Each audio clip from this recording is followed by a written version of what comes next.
This video will show you how to get started on your color scheme portrait.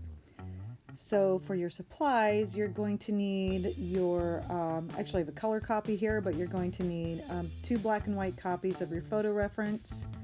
You're going to need masking tape, a pencil, your painting paper, and optional is a ballpoint pen. The first thing we're going to do is tape off our border. So when we're done with our painting, we can have a nice white kind of frame around our painting. Before you stick your tape down, you're going to want to tap your tape onto your pant leg or your sweater or something fuzzy. So you'll get fuzzies on your tape. It takes down the stickiness. So then when we go to remove it, it won't tear your paper. So line up your tape with the edge of the paper so it's nice and straight, and then you want to smooth it all down and make sure you get it really good on that inside edge that's going to be towards the painting, and then just wrap the leftovers around the back.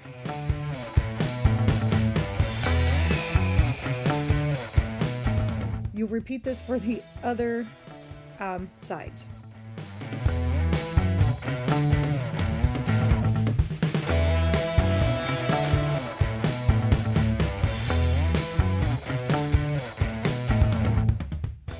Now we have our photo reference, and you're going to want to flip over one of your copies and take one of those soft shading pencils, or any pencil will do, but these kind of work well because they're soft.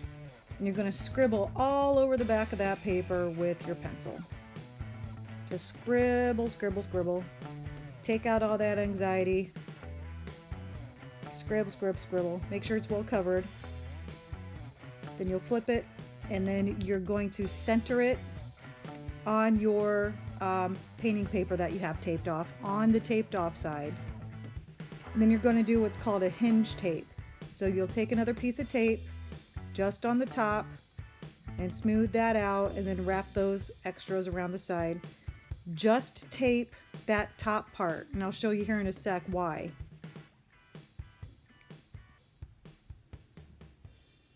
So we do this so you can check your progress as we trace our portrait.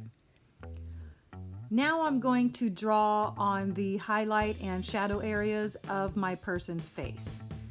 And I'm pressing onto those shadow and highlight areas. And what that does is transfers that scribble of pencil on the back of our reference onto our tracing or our painting paper.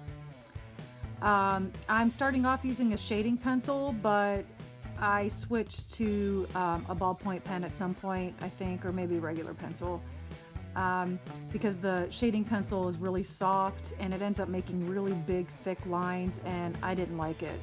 You can use it, but it's not necessary. Like I said, you can use a regular pencil or a ballpoint pen.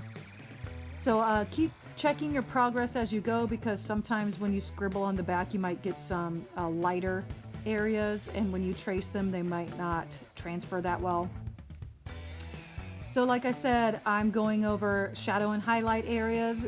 Don't just outline like eyeball and glasses.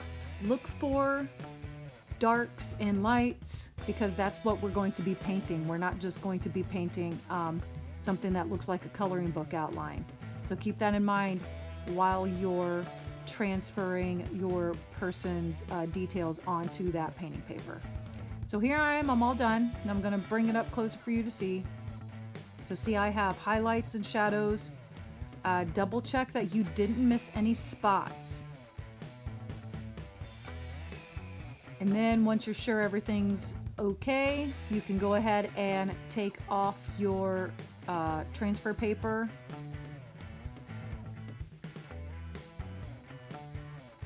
And I recommend saving it as a just in case, but you don't have to. You don't want to keep it attached to your painting, because those scribble lines of pencil can transfer onto your painting and make your painting look really dirty. The next step is divide your painting into at least 4 sections, and He'll say, Mrs. Yates, this is only 3, but just hang on. I'm making those 3 sections into initials. The initials RBG for Ruth Bader Ginsburg. And so I'm going to transfer those sections into 3 separate ones, and then the background is going to be monochromatic, which is 1 color scheme, and then the R, the B, and the G are going to be 3 other color schemes. So you can see here how I already got started. And yeah, so you could do something to do with your person, or you can do stripes or shapes or whatever. Fun tips, yay! This will make your life easier, I hope, when it comes to doing your color scheme portraits. So the first thing that I always tell Painting One kids when we do this project is always, always, always paint with your photo reference next to you. I don't care how well you think you know that face you're painting, doesn't matter. Have that printout next to you while you're painting. You need to refer to it as you're putting in those details and those values. That's why it's called a reference. Aha. So the next tip is each section needs to be painted with a different color scheme. That's not a tip so much as a project requirement. So do not repeat your color schemes. Each section needs to be painted with a different color scheme.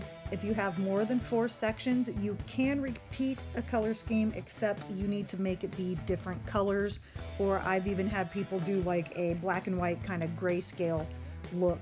But that's only after you meet the 4 requirements for the project.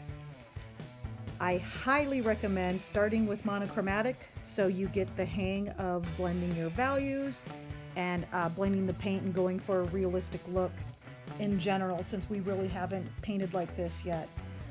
Also, try not to repeat colors like exactly like next to each other. So in my example, I had purple for my monochromatic, and I'm going to try not to use purple that much, if ever again, in my painting. And last of all, have fun and happy painting!